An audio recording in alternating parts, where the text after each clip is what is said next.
Good morning to all of you. आजच्या लेक्चरमध्ये आपण आपल्या व्हॅल्युएशन ऑफ शेअर्सची पुढची मेथड शिकणार आहोत. आपण याच्या अगोदर intrinsic value method, valuation of शेअर्सच्या ज्या तीन मेथड आहे, इंट्रेन्सिक व्हॅल्यू मेथड ज्याला आपण नेट असेट मेथड पण म्हणतो, यील्ड बेसिस मेथड आणि फेअर व्हॅल्यू मेथड, अशा तीन मेथड आहेत. त्याच्यापैकी इंट्रेन्सिक व्हॅल्यू आपण सेपरेट त्याचा अर्थ पण शिकलेलो आहोत, कशी सोडवतात ते पण शिकलेलो आहोत आणि त्याच्यावर सेपरेट प्रॉब्लेम्स पण आपण घेतलेले आहेत. आता आपल्याला व्हॅल्युएशन ऑफ शेअर्सची जी दुसरी मेथड आहे ती मेथड आपल्याला इथं शिकायची आहे. त्याला आपण म्हणतो yield basis method. Valuation of शेअरची आपल्याला दुसरी मेथड शिकायची आहे, यील्ड बेसिस मेथड, ज्याला अजून एक नाव आहे, ज्याला आपण म्हणतो market value method. Net asset method, intrinsic value method आपण शिकलेलो आहोत. आपल्याला दुसरी मेथड शिकायची आज यील्ड बेसिस मेथड. तर यील्ड बेसिस नुसार सुद्धा आपण शेअर्सची, यील्ड बेसिस नुसार सुद्धा आपण शेअर्सची काय कॅल्क्युलेट करू शकतो, तर आपण त्याची व्हॅल्यू ठरवू शकतो. म्हणजे शेअरची व्हॅल्यू फक्त इंट्रेन्सिक मेथड नुसार ठरवता येत नाही, तर तुम्ही यील्ड बेसिस वापरून सुद्धा शेअरची व्हॅल्यू ठरवू शकता. आता यील्ड बेसिस मध्ये शेअरची व्हॅल्यू कशी ठरली जाते किंवा कशी ठरवतो आपण, जसं इंट्रेन्सिक व्हॅल्यू आपण शिकलो होतो आणि इंट्रेन्सिक व्हॅल्यू मध्ये शेअरची व्हॅल्यू कॅल्क्युलेट करण्यासाठी आपण मग नेट असेट कॅल्क्युलेट करायचो, मग त्याच्यानंतर funds available for equity share असायचे आणि त्याच्यानंतर आपण इंट्रेन्सिक व्हॅल्यूचा फॉर्म्युला लिहून ते इंट्रेन्सिक व्हॅल्यू कॅल्क्युलेट करायचो. आणि काही वेळेस गुडविलची ऍडजस्टमेंट, गुडविलची व्हॅल्यू जर मिसिंग असेल आणि गुडविलची ऍडजस्टमेंट सांगितलेली असेल तर आपण गुडविल पहिले कॅल्क्युलेट करून नंतर इंट्रेन्सिक व्हॅल्यू कॅल्क्युलेट करायचो. ते होतं इंट्रेन्सिक व्हॅल्यू मेथड मध्ये. यील्ड बेसिस मेथड मध्ये काय करतात, तर यील्ड बेसिस मेथड मध्ये शेअरची व्हॅल्यू दोन प्रकारे कॅल्क्युलेट करतात. किती प्रकारे कॅल्क्युलेट करतात? यील्ड बेसिस मध्ये शेअरची व्हॅल्यू दोन प्रकारे कॅल्क्युलेट करतात. एक प्रकार आहे प्रॉफिट बेसिस आणि दुसरा आहे dividend basis. Profit basis, dividend basis. म्हणजे लक्ष द्या, यील्ड व्हॅल्यू आपण जेव्हा शेअरची कॅल्क्युलेट करतो तेव्हा यील्ड व्हॅल्यू दोन प्रकारे आपल्याला कॅल्क्युलेट करता येते. प्रॉफिट बेसिस नुसार पण यील्ड व्हॅल्यू तुम्ही कॅल्क्युलेट करू शकता आणि डिव्हिडंड बेसिस नुसार सुद्धा यील्ड व्हॅल्यू आपण कॅल्क्युलेट करू शकतो. म्हणजे यील्ड व्हॅल्यू कॅल्क्युलेट करण्याची हे दोन पद्धत आहे, दोन प्रकार आहे. या दोन प्रकाराद्वारे तुम्ही शेअरची यील्ड व्हॅल्यू कॅल्क्युलेट करू शकता. आता केव्हा प्रॉफिट बेस मेथड वापरतात, केव्हा डिव्हिडंड बेस मेथड वापरतात, तर जनरली लक्षात ठेवा. प्रॉब्लेम मध्ये तर तसं सांगितलं जात नाही, परंतु जनरली आपल्याला लक्षात असलं पाहिजे की शेअरची यील्ड व्हॅल्यू प्रॉफिट बेस नुसार केव्हा कॅल्क्युलेट करतात आणि डिव्हिडंड बेस नुसार केव्हा कॅल्क्युलेट करतात. तर लक्ष द्या, जेव्हा एखादा शेअर होल्डर्स मॅक्झिमम शेअर्स खरेदी करतो, मॅक्झिमम शेअर्स म्हणजे मॅक्झिमम होल्डिंग ऑफ शेअर्स. म्हणजे एखादा शेअर होल्डर जेव्हा मॅक्झिमम शेअर्स खरेदी करतो तेव्हा तो त्या शेअरची किंमत यील्ड व्हॅल्यू आपण प्रॉफिट बेस नुसार कॅल्क्युलेट करतो. आता इकडे काय, तर एखादा शेअर होल्डर जेव्हा मिनिमम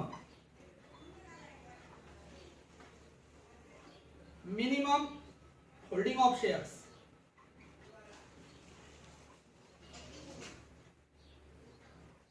म्हणजे एखादा शेअर होल्डर जेव्हा कमी प्रमाणात शेअर्स खरेदी करतो तेव्हा त्या कमी शेअरची व्हॅल्यू तुम्ही डिव्हिडंड बेस नुसार कॅल्क्युलेट करू शकता. म्हणजे सपोज ए नावाचा व्यक्ती, त्यांनी 10,000 शेअर्स खरेदी केले, म्हणजे जास्त शेअर्स खरेदी केले, मग 10,000 शेअर जास्त शेअर्स त्याने खरेदी केले, मग जास्त शेअर जर एखाद्या शेअर होल्डर्सने खरेदी केले असेल तर त्या शेअरची यील्ड व्हॅल्यू आपण कॅल्क्युलेट करणार प्रॉफिट बेस नुसार. म्हणजे यील्ड व्हॅल्यू केव्हा कॅल्क्युलेट करायची, तर शेअरची संख्या जर जास्त असेल तर यील्ड व्हॅल्यू कॅल्क्युलेट करण्यासाठी प्रॉफिट बेस ही पद्धत वापरतात.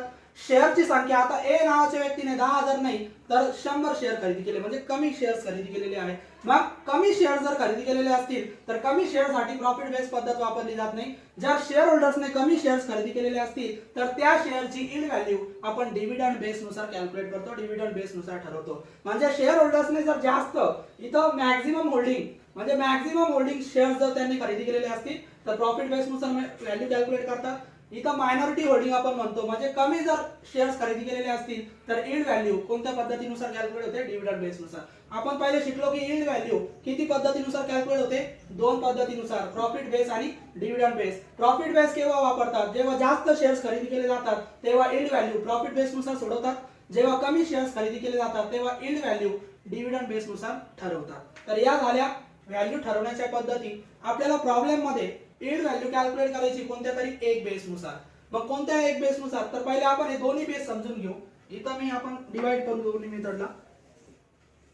या साइडला आपण प्रॉफिट बेसचा अभ्यास करू, प्रॉफिट बेसचा, आणि या साइडला आपण डिव्हिडंड बेसचा अभ्यास करू की डिव्हिडंड बेस नुसार कसं कॅल्क्युलेट करतात.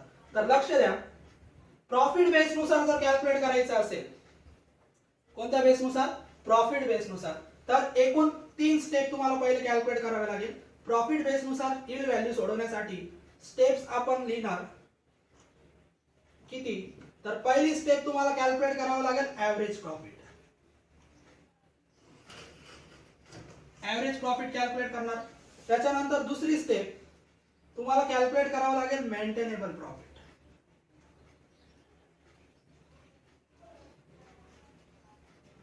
आणि तिसरी स्टेप आपल्याला कॅल्क्युलेट करावी लागेल कॅपिटलाइज व्हॅल्यू ऑफ प्रॉफिट. या 3 स्टेप तुम्हाला पहिले कॅल्क्युलेट करावे लागतील कोणत्या बेसनुसार सोडवण्यासाठी, प्रॉफिट बेसनुसार सोडवण्यासाठी. पहिले या 3 स्टेप आपण सोडवणार आणि जेव्हा तुम्हाला तिसऱ्या स्टेपचं उत्तर मिळेल कॅपिटलाइज व्हॅल्यूचं, तेव्हा तुम्ही यील्ड व्हॅल्यू कॅल्क्युलेट करू शकता यील्ड व्हॅल्यूचं सूत्र लिहून. मग चौथ्या स्टेपला तुम्ही यील्ड व्हॅल्यूचा फॉर्म्युला लिहा जो आपण आता थोड्या वेळाने बघू. पहिले आपण ऍव्हरेज प्रॉफिट यांचा अर्थ बघू की ऍव्हरेज प्रॉफिट कसं कॅल्क्युलेट करतात. पहिली step average profit. Average average profit कसं कॅल्क्युलेट करतात, ही आपली पहिली स्टेप आहे. ऍव्हरेज प्रॉफिट कसं कॅल्क्युलेट करतात, तर लक्ष द्या, प्रॉब्लेम मध्ये ऍडजस्टमेंट मध्ये 2 वर्ष 3 वर्षाचे प्रॉफिट दिले जातात. त्या प्रॉफिटचा तुम्हाला फक्त ऍव्हरेज काढायचं आहे. म्हणजे कसं ऍव्हरेज काढणार, तर त्या प्रॉफिटची टोटल करायची आणि दिलेल्या प्रॉफिटच्या वर्षाने भागायचं. सपोज याचा आपण सूत्र करणार तयार. ऍव्हरेज प्रॉफिट कसं सोडवणार, तर त्या प्रॉफिटची करणार टोटल प्रॉफिट आणि त्याला फक्त भागायचं नंबर ऑफ इयर्स ने. एक्झाम्पल आपण घेऊ. एक्झाम्पल फॉर एक्झाम्पल आपण इथं घेऊया की एक्झाम्पल आपण घेऊ प्रॉब्लेम मध्ये 3 वर्षाचे प्रॉफिट दिले 2010, 2011, 2012. 2010 ला दिला 30,000, इथं दिला 50,000 आणि इथे दिला 10,000. 3 वर्षाचे प्रॉफिट दिले. मग आपण ऍव्हरेज प्रॉफिट कसं कॅल्क्युलेट करणार, तर ऍव्हरेज प्रॉफिट म्हणजे दिलेल्या प्रॉफिटची करा टोटल. मग या तिघांची आपण टोटल करणार. तिघांची टोटल येते 90,000. सूत्र बघा, टोटल करा प्रॉफिटची आणि त्याला कशाने भागा, नंबर ऑफ इयर्स ने, दिलेल्या वर्ष. मग किती वर्ष दिले, 1 2 3. मग 90,000 भागिले 3. मग 90,000 भागिले 3 केलं आपण तर उत्तर येतं आपलं 3 1 3 3 3 9 आणि हे 3 0 4 0. तर आपला उत्तर येतं average profit is equal to 30,000. Average profit आपण सोडवला. तर पहिली स्टेप ऍव्हरेज प्रॉफिट कसं सोडवणार, तर दिलेल्या प्रॉफिटची टोटल करा आणि त्याला नंबर ऑफ इयर्स ने भाग द्या, तुम्हाला मिळणार ऍव्हरेज प्रॉफिट. तर ही होती आपली पहिली स्टेप ऍव्हरेज प्रॉफिट. आता आपण पुढची स्टेप सोडवणार. ऍव्हरेज प्रॉफिट कसं सोडवतो आपण, तर ते आपण शिकलेलो आहोत. ऍव्हरेज प्रॉफिट आपल्या इथं झालंय. दुसरी स्टेप आपल्याला सोडवायची आहे मेंटेनेबल प्रॉफिट. दुसरी स्टेप आपण सोडवणार मेंटेनेबल प्रॉफिट. तर मेंटेनेबल प्रॉफिट कसं सोडवतात, तर पहिल्या स्टेप मध्ये तुम्ही सोडवला ऍव्हरेज प्रॉफिट, तो घ्या पहिले. मग आपण इथं घेणार ऍव्हरेज प्रॉफिट. मेंटेनेबल प्रॉफिट सोडवण्यासाठी आपण इथं ऍव्हरेज प्रॉफिट घेणार. ऍव्हरेज प्रॉफिट घेतल्यानंतर इथं काही घटक, काही कंटेंट्स तुम्हाला लेस करायचे आहे, ते लक्षात ठेवा. 4 कंटेंट्स इथं लेस करतात. ऍव्हरेज प्रॉफिट मधून 4 कंटेंट्स लेस केले की तुम्हाला मिळणार मेंटेनेबल प्रॉफिट. आता ते 4 कंटेंट कोणते, तर interest on investment, transfer to reserve, tax आणि प्रेफरन्स डिव्हिडंड. असे 4 घटक आहेत. मी आता ते एका खाली एक लिहितो. 4ही घटक लेस करणार आपण. Transfer to reserve,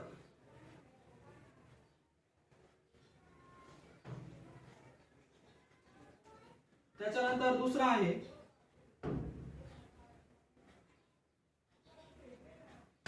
interest on investment, तिसरा आहे टॅक्स आणि चौथा आहे प्रेफरन्स डिव्हिडंड.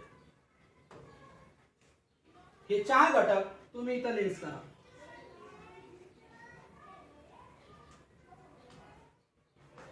चारही घटक तुम्ही लेस करायचे आहे आणि जे उत्तर शिल्लक राहणार त्याला आपण म्हणणार मेंटेनेबल प्रॉफिट.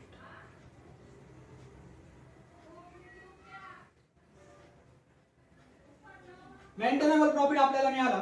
तर मेंटेनेबल प्रॉफिट सोडवण्यासाठी तुम्ही पहिल्या स्टेपचा ऍव्हरेज प्रॉफिट घ्या आणि ऍव्हरेज प्रॉफिट मधून हे 4 घटक लेस करा. आता प्रॉब्लेम मध्ये 4ही घटक दिले जात नाही. या 4 पैकी जे प्रॉब्लेम मध्ये येणार ते तुम्ही इथं लेस करायचे. सपोज प्रॉब्लेम मध्ये फक्त रिझर्व सांगितलं तर मग फक्त ऍव्हरेज प्रॉफिट मधून रिझर्व लेस केला की आपल्याला मिळणार मेंटेनेबल प्रॉफिट. प्रॉब्लेम मध्ये रिझर्व पण सांगितलं आणि डिव्हिडंड पण सांगितलं, मग ऍव्हरेज प्रॉफिट घ्या, रिझर्व लेस करा आणि डिव्हिडंड लेस करा, शिल्लक राहणार तो मेंटेनेबल प्रॉफिट. तर या प्रकारे आपण मेंटेनेबल प्रॉफिट कॅल्क्युलेट करणार. मेंटेनेबल प्रॉफिट कॅल्क्युलेट करण्यासाठी पहिल्या स्टेपचा ऍव्हरेज प्रॉफिट घ्या आणि त्याच्यातून हे घटक आपण लेस करणार. आता आपली तिसरी स्टेप आहे कॅपिटलाइज व्हॅल्यू. तिसरी स्टेप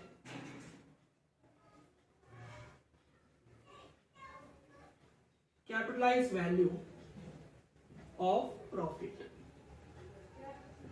कॅपिटलाइज व्हॅल्यूला मी शॉर्ट मध्ये लिहितो CV. Capitalise value of profit इथं आपल्याला कॅल्क्युलेट करायची आहे आणि कॅपिटलाइज व्हॅल्यू ऑफ प्रॉफिट कसं कॅल्क्युलेट करतात तर त्याचं सूत्र आहे. कॅपिटलाइज व्हॅल्यू कसं कॅल्क्युलेट करतात, जसं या स्टेपची सुरुवात तुम्ही मागच्या स्टेपच्या ऍव्हरेज प्रॉफिटने केली होती, या दुसऱ्या स्टेपला तुम्हाला काय मिळालं मेंटेनेबल प्रॉफिट. तर कॅपिटलाइज व्हॅल्यू कॅल्क्युलेट करण्यासाठी पहिले मेंटेनेबल प्रॉफिट घ्या. मग आपण सूत्र तयार करणार maintainable profit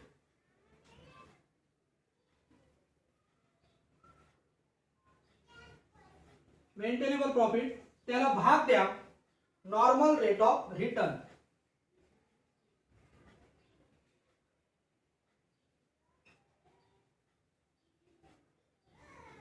normal rate of return आणि त्याला कंबाईन मल्टिप्लाय करा 100 ने. तर हा सूत्र वापरून तुम्ही कॅपिटलाइज व्हॅल्यू कॅल्क्युलेट करू शकता. म्हणजे कॅपिटलाइज व्हॅल्यू कॅल्क्युलेट करण्यासाठी पहिले मेंटेनेबल प्रॉफिट घ्या जो तुम्हाला दुसऱ्या स्टेप मध्ये मिळणार. नॉर्मल रेट ऑफ रिटर्न तुम्हाला ऍडजस्टमेंट मध्ये दिला जातो आणि फक्त तो रेट घ्यायचा आणि 100 ने गुणायचं, असं सूत्र टाकून किमती लिहिल्या तर तुम्हाला मिळणार कॅपिटलाइज व्हॅल्यू. आता 3 स्टेप आपण सोडवल्या. 3 स्टेप सोडवल्यानंतर तुम्ही कॅल्क्युलेट करू शकता काय यील्ड व्हॅल्यू. मग चौथी स्टेप आहे, इथं मी चौथी स्टेप लिहितो. आता आपल्याला कॅल्क्युलेट करायची yield value.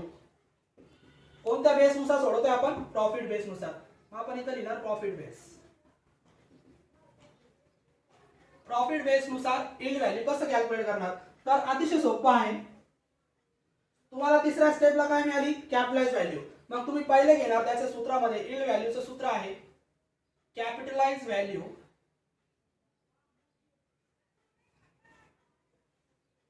Of profit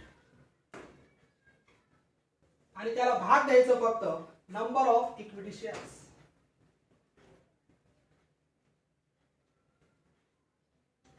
number of equity shares म्हणजे बघा तिसऱ्या स्टेपला तुम्हाला कॅपिटलाइज व्हॅल्यू मिळणार. ती कॅपिटलाइज व्हॅल्यू इथं घ्या आणि त्याला फक्त नंबर ऑफ इक्विटी शेअर्स ने भाग द्या.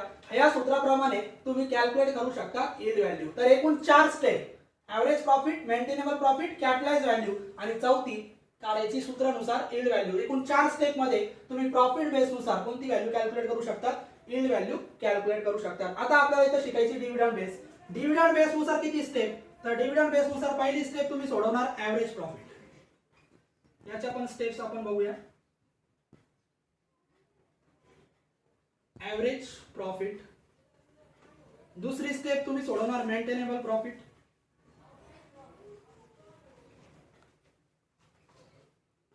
Maintainable profit. तिसरी स्टेप आता लक्ष द्या average profit maintainable profit, average profit maintainable profit. मग ऍव्हरेज प्रॉफिट जसा इथं सोडवला तसाच इथं सोडवणार. मेंटेनेबल प्रॉफिट जसा इथं सोडवतो आपण तसाच इथं सोडवणार. आता इथं तिसरी स्टेप होती कॅपिटलाइज व्हॅल्यू. इथं तिसरी स्टेप कॅपिटलाइज व्हॅल्यू येणार नाही. इथं तिसरी स्टेप तुम्हाला कॅल्क्युलेट करायचा रेट ऑफ डिव्हिडंड.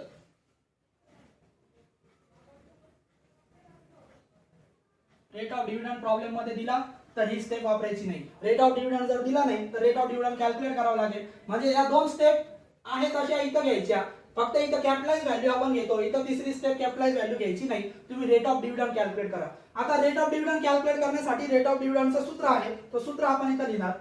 तर आता लक्ष द्या या स्टेपच्या अगोदर आपल्याला काय मिळालं मेंटेनेबल प्रॉफिट. मग आपण घेणार सूत्र मेंटेनेबल प्रॉफिट मेंटेनेबल प्रॉफिट घेणार आपण भागिले equity share capital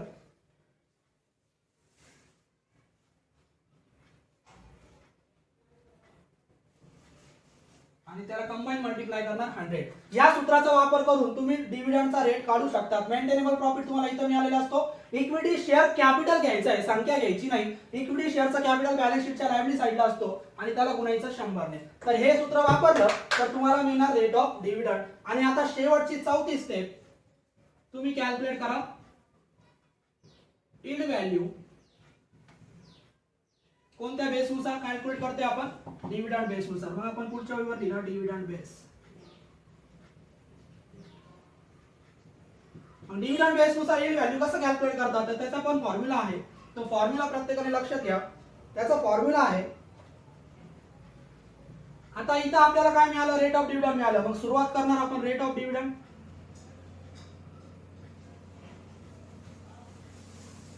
upon normal rate of return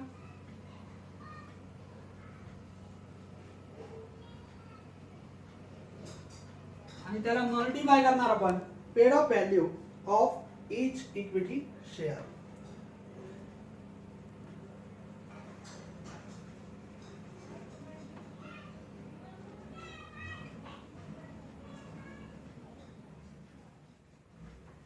या फॉर्म्युलाचा वापर करून तुम्ही इल्ड व्हॅल्यू कॅल्क्युलेट करू शकता. आता रेट ऑफ डिव्हिडंड तुम्हाला इथं तिसऱ्या स्टेपला मिळालेला असतो. Normal rate of return adjustment मध्ये दिला जातो आणि पेड अप व्हॅल्यू घ्यायची इच इक्विटी शेअर. प्रत्येक शेअरची पेड अप व्हॅल्यू बॅलन्स शीटला दिली जाते. शेअर 10 रुपयाचा आहे का 100 रुपयाचा आहे त्याला म्हणतात शेअरची पेड अप व्हॅल्यू. मग ते तुम्ही बॅलन्स शीट वरून घेऊ शकतात आणि बॅलन्स शीट मधून घेऊन रेट ऑफ डिव्हिडंड इथं मिळालेला असतो. Normal rate of return adjustment मध्ये असेल आणि ही अमाउंट बॅलन्स शीटला दिलेली असते. या सूत्राप्रमाणे तुम्ही इल्ड व्हॅल्यू कॅल्क्युलेट करू शकता. तर एकूण बघा, प्रॉफिट बेस वापरा किंवा डिव्हिडंड बेस वापरा. एकूण स्टेप किती आहे? इथं 3 आणि हे 4. इथं पण किती आहे? 3 आणि हे 4. म्हणजे 4 स्टेप मध्ये प्रॉब्लेम सॉल्व्ह होतो. इथं पहिल्या 3 स्टेप कंपल्सरी सोडवाव्या लागतील. Average profit, maintainable profit, capitalise value. आणि कॅपिटलाइज व्हॅल्यू मिळाल्यानंतरच चौथी स्टेपला काय कॅल्क्युलेट करणार? Yield value. कोणत्या बेसनुसार? प्रॉफिट बेसनुसार. आता इथं पहिल्या या 3 स्टेप पैकी फक्त 2 स्टेप या घेणार. Average profit, maintainable profit. Capitalise value dividend base मध्ये कॅल्क्युलेट करत नाही. डिव्हिडंड बेस मध्ये पहिली तिसरी स्टेप असेल rate of dividend. Rate of dividend जर प्रॉब्लेम मध्ये दिला तर तिसरी स्टेप कॅल्क्युलेट करण्याची गरज पण नाही. मग तुम्ही मेंटेनेबल प्रॉफिट नंतर डायरेक्ट इल्ड व्हॅल्यू कॅल्क्युलेट करू शकता. म्हणजे तिसरी स्टेप ही कंपल्सरी नाही. रेट ऑफ डिव्हिडंड जर नाही दिला तर तुम्ही ही कॅल्क्युलेट करणार. दिला तर कॅल्क्युलेट करण्याची गरज नाही. रेट ऑफ डिव्हिडंडचं सूत्र आहे मेंटेनेबल प्रॉफिट जो इथं मिळेल इक्विटी शेअर कॅपिटल जो बॅलन्स शीटला घेणार आपण आणि त्याला 100 ने गुणणार. तुम्हाला रेट ऑफ डिव्हिडंड मिळणार. रेट ऑफ डिव्हिडंड मिळाल्यानंतर तुम्ही इल्ड व्हॅल्यू कॅल्क्युलेट करू शकता. कोणत्या बेसनुसार? डिव्हिडंड बेसनुसार. त्याचं सूत्र आहे रेट ऑफ डिव्हिडंड जो तुम्हाला इथं मिळालेला असतो भागिले नॉर्मल रेट ऍडजस्टमेंट मध्ये असतो आणि गुणिले paid up value of each equity share जी बॅलन्स शीटला प्रत्येक शेअरची किंमत दिली जाते. तर या 4 स्टेप मध्ये तुम्ही डिव्हिडंड बेस किंवा या 4 स्टेप मध्ये प्रॉफिट बेसनुसार कोणती व्हॅल्यू कॅल्क्युलेट करू शकता? Yield value. तर हे होतं इल्ड व्हॅल्यू कॅल्क्युलेट करण्याची पद्धत. आता प्रॉब्लेम मध्ये कोणती स्टेप वापरायची तर लक्ष द्या.